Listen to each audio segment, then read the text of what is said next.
One with 3 horses. How come they're 3? Bigger, because they're bigger. We're pulling twice as many people. You're heavier. We're not heavier, yeah. And we're not probably not gonna go up as steep hills so much. Oh. Probably less hills. Yeah.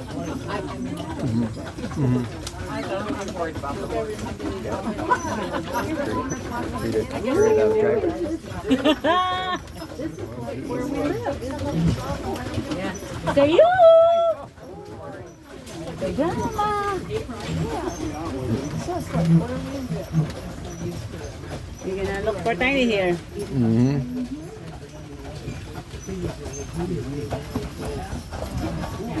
Well, good morning, everyone. Like Nick told you, my name is Xavier.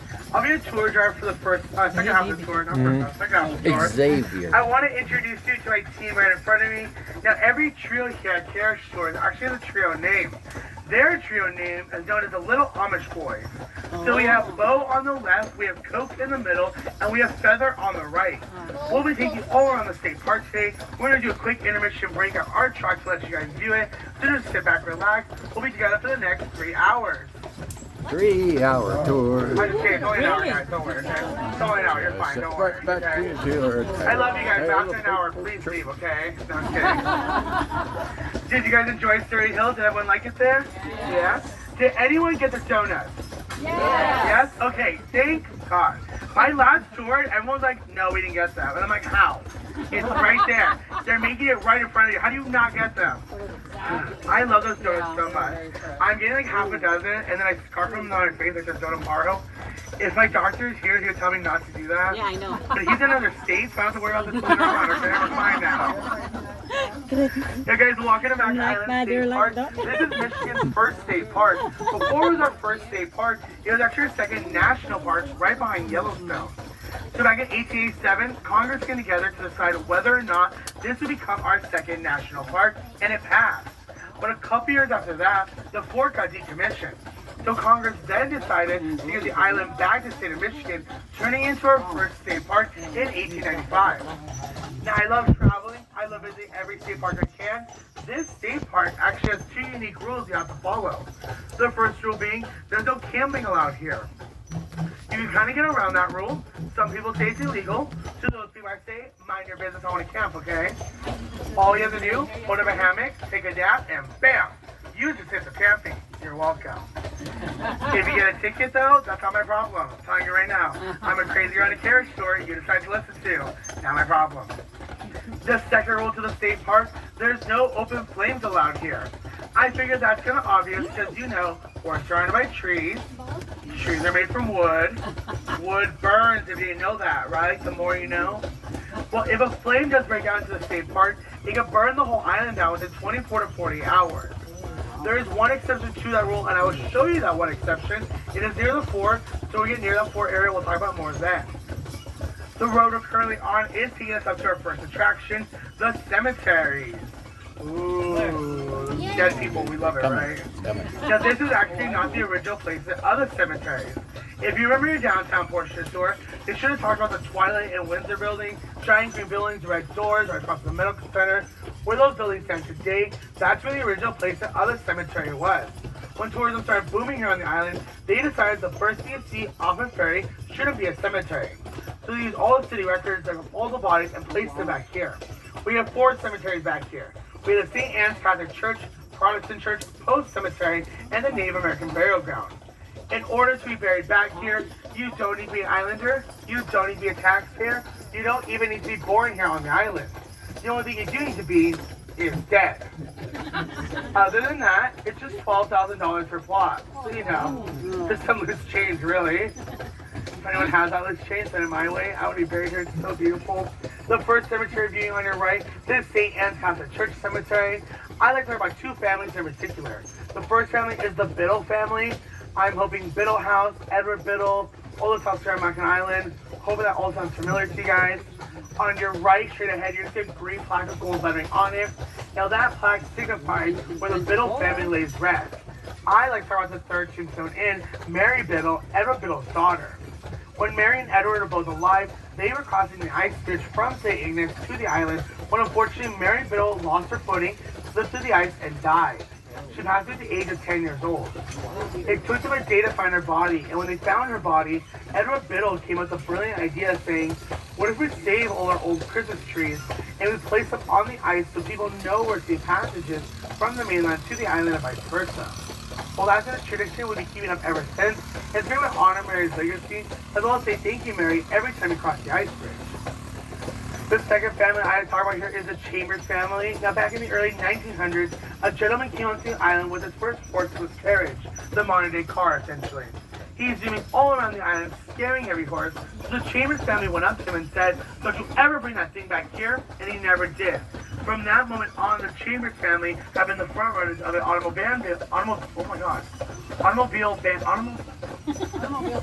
thank you. You know what I meant. The band here on the island, okay? I am glad they are doing that work, because I mean, if cars are allowed here on the island, it would have developed our island much differently. I would say like more like a Maui, in my opinion, if you've been there. It's a great island and allows cars, not a ton of greenery left, and we have so much greenery still here. On your left, guys, this is our Protestant church cemetery. I like to talk about that cross in the back left corner with the word Williams on it. Now that Williams is actually our former Governor Williams. Governor Williams ran with a campaign in the 50s saying, if you vote for me, I'll build you a bridge. That bridge is Mackinac City Bridge. Anchorage to Anchorage is 5 miles. You can get from the upper or lower in about 10 minutes. The bridge was built at a perfect time that if it was to be built today, it'd be so expensive they would never want to build it.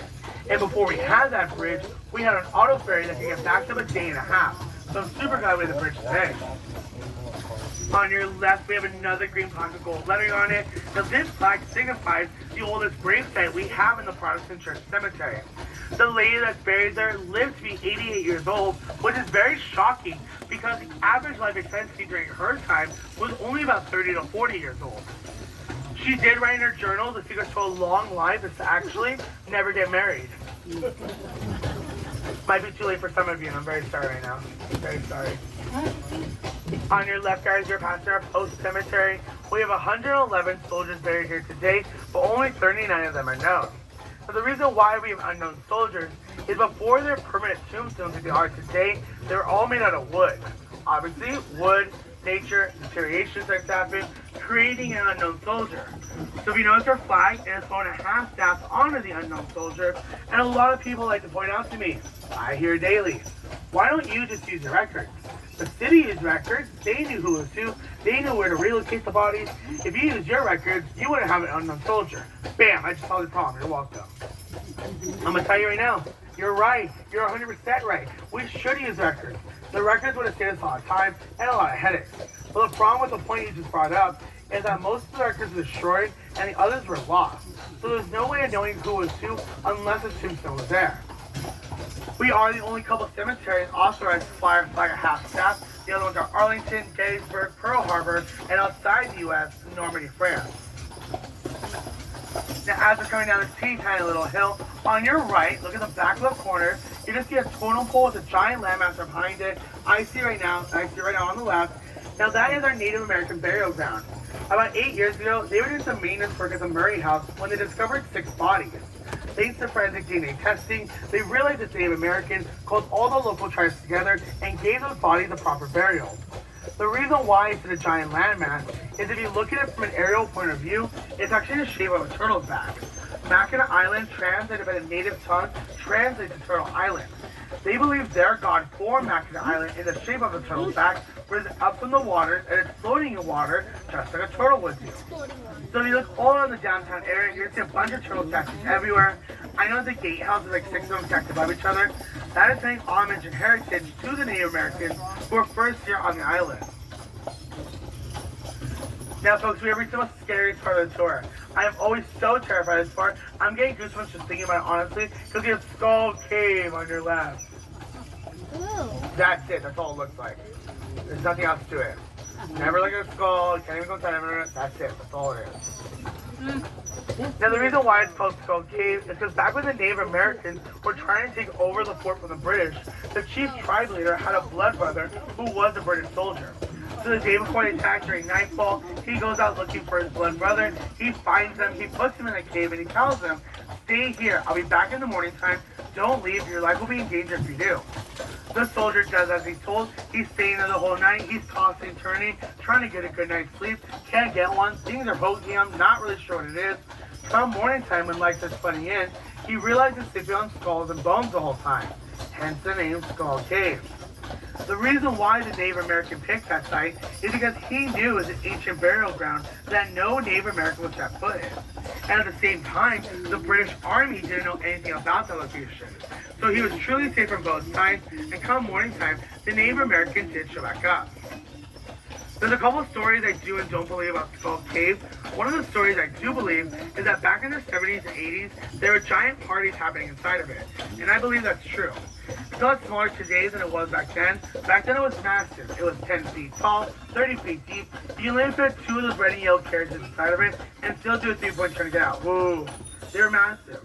But the stories I don't believe about Skull Cave is that because of those parties, the state troopers went inside the cave to dynamite it so it wouldn't close on itself, so no more parties would happen. Now, I don't believe that. If that would have happened, it would have fell to the ground completely, making dirt rumble, and I wouldn't have anything to talk about. Literally, we'd just be sitting here in silence the whole time, just wondering, like, really? I'd be $34 to sit in silence? Are you kidding me? And the reason why Skull Cave is getting smaller every year, it's all just wind erosion. That is it. There's scientific reasoning behind it. There was never dynamite. There was never going to be dynamite. It is all just wind erosion. I feel like that should be on a t-shirt now. Like, it's just wind erosion, you know? I'll think about that later. That's my idea, okay? Are you sure? That is actually my idea, okay? I see that every day, and I'm like, maybe it should be on a t-shirt. I'm actually thinking about it. Now, we do like to break here, let our horses catch their breath. On your right, guys, this is known as Rifle Range, Rifle Trail. The building you see with the flags, that is the fort itself, Fort Mackinac. Now, when the fort was active and the British were here, the British had Mustangs that could shoot up to 600 yards. So this was a perfect area for them to practice at. All these hills and valleys you see, these are all natural. These are not man-made because these are all the ancient shorelines of the island. We are literally standing on top of an ancient shoreline as we speak. The tallest point in the island is if you guys look to your left, look above the bluff, you should see an American flag. That flag is on top of Fort Holmes. Fort Holmes being the tallest point in the island at 350 feet. There is a legend they say with Rifle Range that if you come here around 3 in the morning, you will see a ghost of a British soldier walking up and down the area protecting it. Now, I love everything paranormal. It is one of my summer goals to see this ghost, but I'm going to be very honest with you guys. I'm not waking up at 2:30 in the morning to see this ghost, okay? No. I need to be in the barn by 7, which means I need to be up by 5:30. I need my beauty sleep. If you look at my face, you're going to be like, damn, he really does need it. Yeah, I know, okay? I have a couple coworkers who say they've seen the ghost, so I am excited, but only time will tell if I'm ever going to see this ghost myself. Now, when the British decided to take over the fort from us Americans, they actually decided to do a surprise attack on us. So the British went to the backside of the island, what is now known as British Landing. They did a surprise attack on the fort. Us Americans were so defenseless, we had to get up the fort without a fight. It was quite bad. So when us Americans decided, hey, it's our turn on the fort, why don't we just use their plan? It worked for them, it worked for us, and they'll never see it coming. Except the British were smart. So when the British landed on the backside of the island, they actually realized how defenseless it was. So when they took over the fort, they decided to build a brand new fort. That is Fort Holmes. Back then it wasn't called Fort Holmes, it was called Fort George because I like to name everything after the King, King George. So as Americans learned nothing about the new fort, the British saw us coming from 2 miles away and then shot us down. So then we retreated, we went back to the drawing board and we said, okay, we need a new plan. What's the new plan going to be? Well, the new plan is this. Why don't we go to the marina and we'll aim our cannons at the fort. We'll shoot it down. They'll have to give it up. Well, the problem with that plan is that we didn't calculate the trajectory correctly. So every time we shot, it just landed at Marquette Park. That was it. The British were literally just waving at us to be like, oh, it's so cute. You think you scare us? No, we're going to go drink some tea now. Bye. Like, they didn't care. So then we retreated. We went back to the drawing board and we said, okay, we need a new plan. A plan that's actually going to work this time. Well, the new plan is this. Why don't we do a naval blockade? We'll block all the supply going in and out of the island. The whole island will be defenseless. They'll have to give it up, right? Well, that lasted 2 days. The British figured out what was going on, shot us down. After that, we stopped trying. We gave up. We didn't get both forts back until the treaties were signed. Once those are signed, we renamed Fort George Fort Holmes because Sergeant General Holmes died during combat trying to get the fort back to us Americans. Now, unlike Fort Mackinac, Fort Holmes is no longer original. It's been rebuilt twice. So the first time, it was originally built by the British, and then years later, it got struck by lightning and then burned to the ground. So then we rebuilt it, and then years later, it got struck by lightning and then burned to the ground. So now it's third time up. It's the 50th anniversary. And honestly, I'm waiting for it to get struck by lightning. I want to see it burn. That is another summer goal of mine. I was in a shuttle run like 3 weeks ago. Thunder, rain, lightning. I am soaking wet, miserable, hating life. But the whole time I'm thinking, I'm like, is this today it burns? Is this today it struck by lightning? Do you know when this history being made right in front of my own eyes? I texted all my coworkers and my boss that. I was like, it could happen, guys. It could happen. And then it never did. I was so disappointed that night. They say it's going to be thunder, rain, and lightning tonight. I'm doing another shuttle run. I am so excited for tonight. I have hope. I have really high hopes right now, okay? On your left, guys, this road we're passing through right now, that road is known as Sugarloaf Road. Take that road down, you reach the Sugarloaf. Now, the Sugarloaf is a giant limestone monument that when the British were here, they said it was oh so sweet. Reason being, because they can walk up the Sugarloaf, swipe their hand across from it, and get pure honey. We used to have a giant bee population here. The British would bottle up the honey, use that to fort, use it wherever they needed to. Unfortunately, though, we don't have those bees with us anymore. Well, isn't it a lot better now? We have bats here. I hate bats. I'm terrified of them. The only thing bat that I like is Batman, and that's it, okay? Now, the bats do help us a lot here on the island, but a problem we're having with the bats is that the bats are getting this thing called white-nosed fungus during the wintertime. So essentially, it attacks the nose like the name entails. They're waking up during hibernation, going out to get food, can't find food, and dying. So because of the white-nosed fungus, we've actually lost 60% of our bat population in total. I've been talking to a lot of tourists that come on tours and they're saying, hey, my area's having that same problem as well. And I know it's a lot in Michigan and a lot of East Coast cities have that same problem. We have made multiple attempts to get the bats back, but another problem we're having is we're getting such an influx of numbers left and right. We'll gain 20%, but then lose an additional 18%. We're getting such an influx that nothing seems to be giving us a steady incline back to the original numbers, and we're not entirely sure what to do next. I have a coworker who's been coming here since the 70s, and he said as a kid, the bugs are not existent. That's what the bats helped us with. The bugs only started coming back about 15, 20 years ago when the bat population started dying significantly here on the island. Okay, that's good. Bye, guys. Now, folks, this here we're currently on. This is what us drivers like to dub as brake kill because my foot is on the brake the whole time. So if you guys don't know, all the carriages we're driving in today all have a hydraulic brake system in it. Meaning when my foot is on the brake, the horses feel no weight of the carriage whatsoever. There's essentially a free ride to them. I'm doing the work, they're doing nothing. They're so ungrateful. I'm not even gonna thank you at the end of the day. So bad. The minute that I fall off the brake, they're gonna feel the weight of the carriage, wanting to run down this hill into a tree and into a stall. Now I do love to say, you agreed to the terms and conditions when you purchased your ticket, so I can't get sued. Now guys, run into the tree, run into the tree! No, okay, no worries. No worries. We're not gonna crash, okay? We're not gonna crash, don't worry. Unless does anyone want to? No? Okay. I just have to ask, okay? I am very proud though, I actually haven't crashed a carriage yet, so. I know it's gonna happen one day, it happens to the best of us. I have coworkers who have like crashed, who already bent the roofs on the carriages. There are wooden poles in between the horses. Very common for a driver to break those because our turning radius isn't the best sometimes. I have one coworker in particular. She has crashed 5 carriages in the span of 3 days. And she still works with us today. I honestly don't know how she's still here. Every time I see her, I'm like, didn't they fire you? And she's like, no, they're still paying me. So I'm like, okay.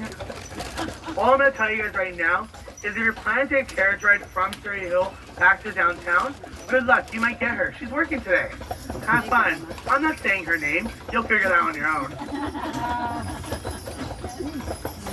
Now, all along the tour today, you guys might see some of our flowers we have in the state park.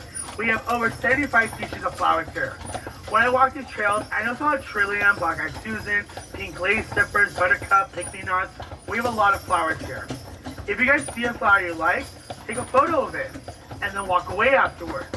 Don't pick a flower here. If you guys pick a flower and then get caught, it is $500 per flower. We are all about preservation here on the island, that we ask you not to pick it, because if you pick it, it may or may not grow back there at all, and we don't want to take that chance.